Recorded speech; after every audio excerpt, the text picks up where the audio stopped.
Man, you've been busy. Last time we talked and recorded, you were about to go on vacation.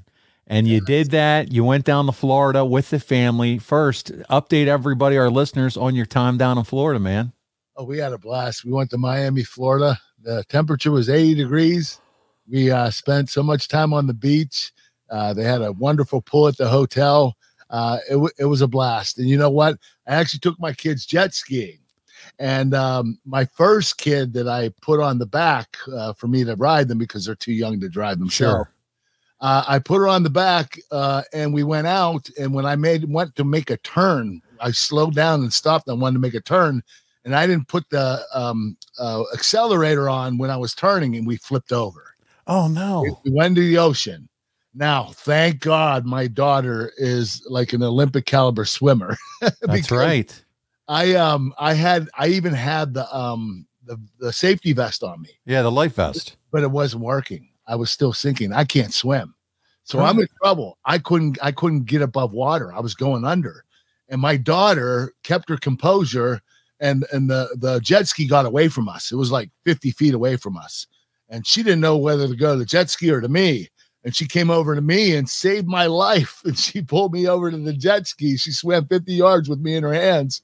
And then she's pushing I couldn't get myself on the jet ski. My arms are so weak now because of my neck. I can't push myself up. So now she's putting her hands under my ass and pushing me up onto the jet ski. And she got me up there. And then she jumped up on behind me. And I said, you know what, honey, you just saved my life. She really did, though. She really did. I mean, listen, if I would have had one of my other kids there, the younger ones, they wouldn't have been able to help me, and I wouldn't have been able to help them. But I took Juliana first, and thank God I did. Dude, and that's the one that we see on Instagram, whatever, on all the swim meets, and she's awesome. She places and wins trophies and all that, and so, Kurt, is it just you've never been a good swimmer, or is it with all the surgeries and knee replacements and everything? I don't know. I used to swim in high school and college, but especially when I got my body fat low in the last couple of years and I lost a lot of weight because of my knees, I can't stay above water. You don't float like you used to. No, I don't. I don't float like I used to, and it's ridiculous because there's really nothing I can do when I'm in water. I can't swim. I can't float. My arms move, but I just keep sinking, and I just can't swim anymore, and I don't know why. And well, thank God for her. And dude, we're talking the ocean. This isn't a calm pool, so that's already a struggle to try to stay above. And we were out there pretty far too, man. It was crazy. Holy smokes. You said you had a story to share. I didn't know it was going to be life or death, bro. Oh my goodness. It was, man. My daughter saved my life. She's a hero. Oh man. Well, I'm so glad. Okay. Lesson learned. Let's make sure next time we're on the jet ski, we're better prepared. Our life vest actually floats. You have 2 life vests next time. All right. Well, there's that. Now, also for those that are only listening, not watching, Kurt, you're rocking your Pittsburgh Steelers jersey today as we record.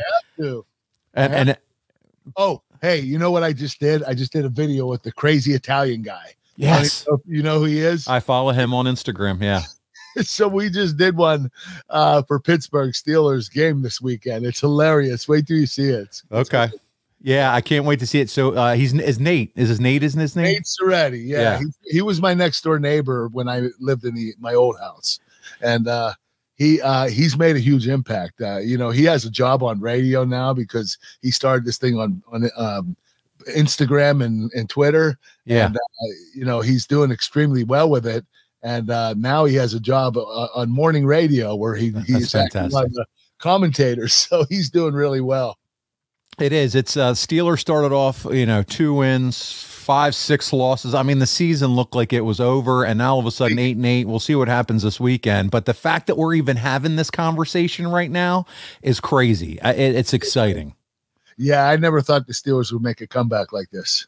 It's cool, and you got the young guy Kenny Pickett winning games at the end of the games the last few weeks. So it's exciting to see. It's gonna get better next year. Even better. Yeah. I love it. I love it. So there you go. And one more thing I wanted to touch on, and we'll get started, guys, and that is because, listen, he's a Pittsburgh alumni, went to Pitt. I saw you tweet out, and it's been on everybody's minds and hearts this week. And as we record this on Friday afternoon, he FaceTime his teammates, and that is Damar Hamlin. Kurt, what a scary situation that was this week. Oh, it was scary, man. I mean, that whole stadium was silent. Everybody knew it was serious, and all you could do is pray for him. You know, a lot of people are going on the GoFundMe and giving money. If you can, please do. I know this kid could really use it, and he would appreciate it. And this is really a sad thing that happened. It is, but my goodness, you said at the outpouring for his charity, his goal at one point was $2,500, and it's in the millions now. I mean, there's still so many good people in this world, Kurt, in this country, and it's so good to hear the good reports that are starting to come out now. It was very scary there for the longest time, unlike anything I've ever seen in sports, and just the shock and awe on the athletes' faces while that was occurring.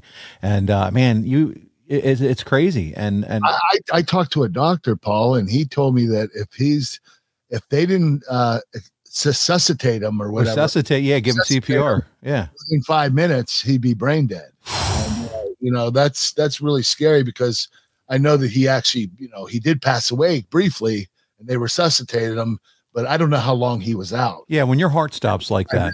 Yeah. Yeah, man. Yeah, that's crazy. Well, and thank God for those heroes. You know, they don't get enough attention. The heroes every day, whether you're an emergency response team, the ERT teams, hospitals, police, fire people, man, they are the unsung heroes. It goes they're so crucial to our daily lives. Yes. So good. So good.